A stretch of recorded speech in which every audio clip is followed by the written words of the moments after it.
Morocco. Morocco death toll has again risen. It's crossed the 2100 mark. I mean, we began with just 300 deaths and we're now sitting at 2100. I know that, I mean, in comparison with Turkey, this is nothing. Turkey and Syrian earthquakes that we recently saw, this is nothing. But the devastation is unreal. The search and rescue operations are still being carried out. Continuous work on the ground when we're looking at the Moroccan death toll. And we know when something, when these kind of natural calamities happen, the numbers are always not, they are always less, because once the rescue operation will go, there are going to be thousands of people who are, stuck in debris, and there is no record of it. So, something when tragedy like this happens, it breaks our heart, obviously, and, it raises questions about a lot of things, what the officials are doing, how the government is responding to it. But in the end, it dumps it down to, humanity, that, the loss that Morocco is going through right now is, unimaginable. And I liked how PM Modi also in the G20, he mentioned that whatever happening is Morocco is disheartening. Relief and rescue works continue on the ground.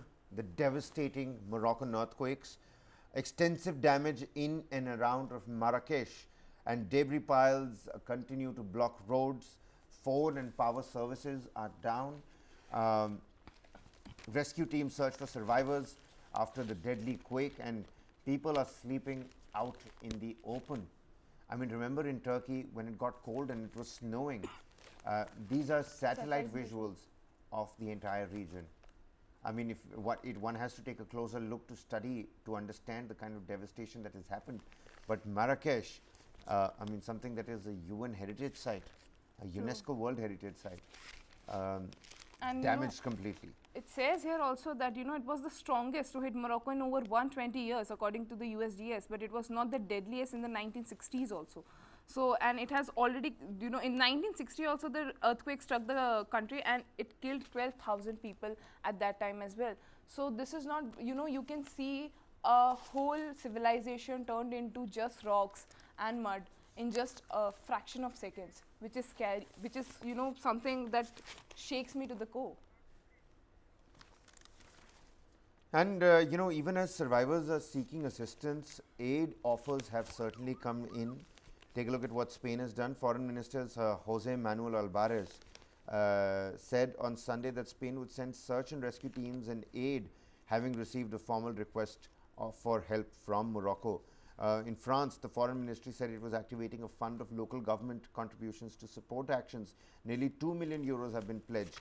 Algeria, which broke off its ties with Morocco 2 years ago, said it would open its airspace for humanitarian and medical flights to Morocco. So, it's not that people aren't helping out. People are helping out. People are lending that helping hand as well, but certainly really troublesome, tough and tragic times for Morocco and the entire world.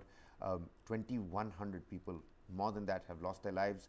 An equal amount of number certainly injured, and about 1,500 to 1,600 people critically injured. The World Health Organization and the United Nations office have collectively confirmed that more than 3 lakh people in totality have been affected in the Moroccan tragedy.